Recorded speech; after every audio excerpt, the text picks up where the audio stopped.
Bonjour à tous, nous allons aujourd'hui aborder le chapitre sur les approvisionnements. Pour cela, nous allons remonter le temps et voir comment le lycée s'est-il approvisionné pour votre TP en cuisine. 5 semaines avant votre TP, on va évaluer les besoins de denrées, donc de marchandises, matières premières nécessaires à la réalisation de votre TP.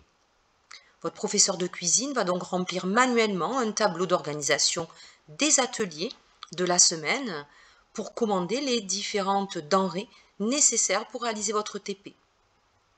Par exemple ici, une soupe asiatique, salade gascogne, cassoulet, poire, etc. 3 semaines avant votre TP, il va falloir passer la commande des denrées. Votre professeur de cuisine va donc faire une saisie informatique en fonction des besoins, c'est ce qu'on appellera un bon d'approvisionnement. Le logiciel va alors générer une liste de denrées nécessaires. Ici, on va retrouver des fruits, des légumes en conserve, des légumes déshydratés, frais, de la pâtisserie, de la viande en conserve ou de la viande fraîche. Il va falloir alors sélectionner le fournisseur. Le magasinier va sélectionner le fournisseur de denrées en consultant la liste des fournisseurs qui sont référencés, c'est-à-dire la liste des fournisseurs qui travaillent avec le lycée. On voit ici que par exemple, on a Davigel, Viande Occitane, Esprit Restauration, Bernard, Bousquet, Socopa, Blason d'Or. Nous allons nous intéresser, nous, à Blason d'Or. On va alors consulter la mercuriale du fournisseur. Qu'est-ce qu'une mercuriale? C'est la liste des denrées que l'on peut retrouver chez ce fournisseur. Je vous ai fait une capture de quelques éléments que l'on peut retrouver chez le fournisseur Blason d'Or. On va retrouver demi-rable de lapin, cuisse de lapin, lapin entier découpé en 6, etc. On va alors passer la commande. La commande est le premier document que l'on va rédiger en comptabilité. On va alors, une fois qu'on a sélectionné le fournisseur, constater dans les stocks le besoin d'approvisionnement. Est-ce qu'on a les denrées en stock ou est-ce qu'on a besoin de faire appel à un fournisseur? À ce moment-là, on passera un bon de commande. L'intendante, qui est la responsable, la gestionnaire du lycée, va valider le bon de commande et le signer. Le magasinier va alors transmettre le bon de commande au fournisseur. À partir du moment où le fournisseur a récupéré le bon de commande, il va préparer la livraison. 2 jours avant votre TP, on va réceptionner les denrées. Les denrées vont être prises en charge sur le quai de livraison par les agents de quai. Les agents de quai ont un rôle essentiel. Ils doivent vérifier les livraisons, vérifier que les procédures aient été respectées. Donc, est-ce que les quantités ont été respectées? Est-ce que les prix ont été respectés? Est-ce que les denrées n'ont pas été détériorées? L'ensemble des procédures sont affichées sur le quai de livraison. Les agents de quai vont aussi signer le bon de livraison qui sera ensuite agrafé à la facture. Une fois qu'on a signé le bon de livraison, ça veut dire qu'on est d'accord avec ce qu'a noté sur le bon de livraison le fournisseur. Donc on s'engage à payer ensuite les marchandises. Après votre TP, que se passe-t-il au niveau des approvisionnements? Après chaque TP, il y a une mise à jour des stocks. En effet, on est allé chercher des denrées, on s'est servi de ces denrées, donc ces denrées n'existent plus en stock. Il faut donc mettre à jour les stocks. Chaque début d'après-midi, le magasinier va aller à l'économa et va comptabiliser les sorties de stock et les retours de stock si des denrées n'ont pas été utilisées. Dans les jours qui vont suivre votre TP, on va alors comptabiliser la facture et on va procéder au paiement. La facture est le document officiel. Si on n'a pas de facture, on ne peut pas procéder au paiement. Donc c'est vraiment le document officiel comptable. Bien sûr, la facture, elle est délivrée en fonction du bon de livraison. Elle est contrôlée par le service comptable et on va pouvoir alors procéder au paiement, soit par chèque, soit par virement. Dans les petites entreprises, on pourra aussi bien sûr payer en espèces. On va alors étudier les 3 documents comptables et commerciaux officiels qu'on a étudiés dans cette présentation PowerPoint. On a d'abord parlé d'un bon de commande. Donc le bon de commande est établi par l'entreprise qui souhaite récupérer des denrées, qui a besoin de denrées. Ici, c'était le lycée hôtelier.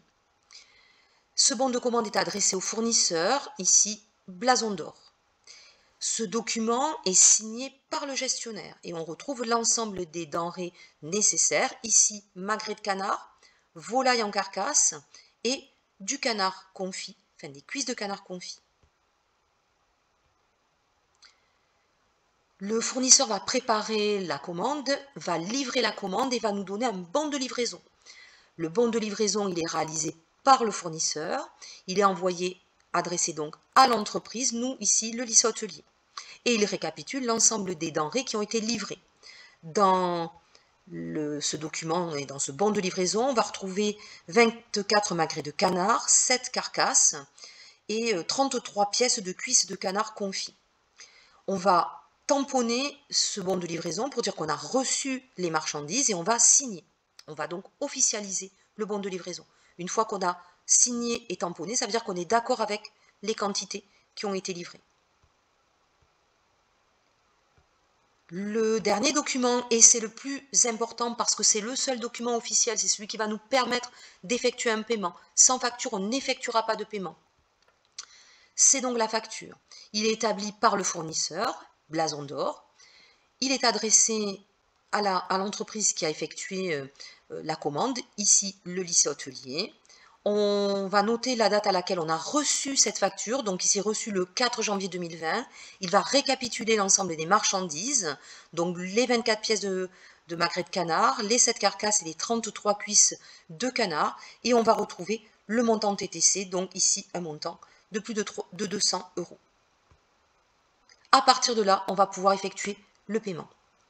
Dans votre cours, vous devez noter en synthèse comment va-t-on choisir un fournisseur. Pour choisir un fournisseur, on va déjà regarder les prix qu'il pratique, les réductions qu'il nous accorde. Plus on va travailler avec un fournisseur, plus il sera amené à nous accorder des remises, des ristournes. Les délais de livraison. Parfois, on a besoin d'une marchandise rapidement et certains fournisseurs vont exiger une semaine de délai de livraison et on ne pourra pas attendre. Le coût de la livraison. Certains fournisseurs vont avoir des coûts de livraison plus ou moins importants. Il faudra en tenir compte. L'élément qui est essentiel et qui est vraiment à l'heure actuelle un élément déterminant sur lequel je vous invite à réfléchir, c'est le concept de locavore.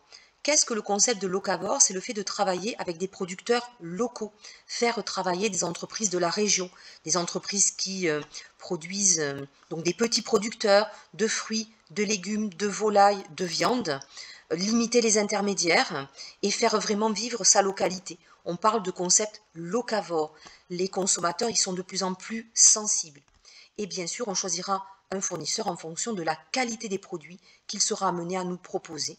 Et bien sûr, ça dépendra du type d'entreprise que l'on a.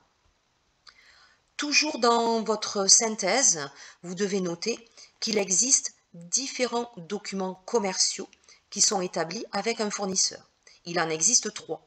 On va d'abord retrouver un bon de commande. Qu'est-ce qu'un bon de commande?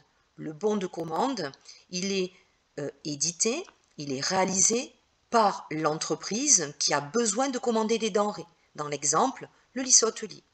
Il va récapituler l'ensemble des denrées, l'ensemble des éléments de la commande. Le deuxième document officiel, c'est le bon de livraison. Il va préciser l'ensemble des marchandises qui ont été réellement livrées et il faudra vérifier. Attention, un bon de livraison peut être différent d'un bon de commande. En effet, on a pu commander à notre fournisseur des cuisses de canard confit, le fournisseur n'en a plus, il ne nous les livre pas.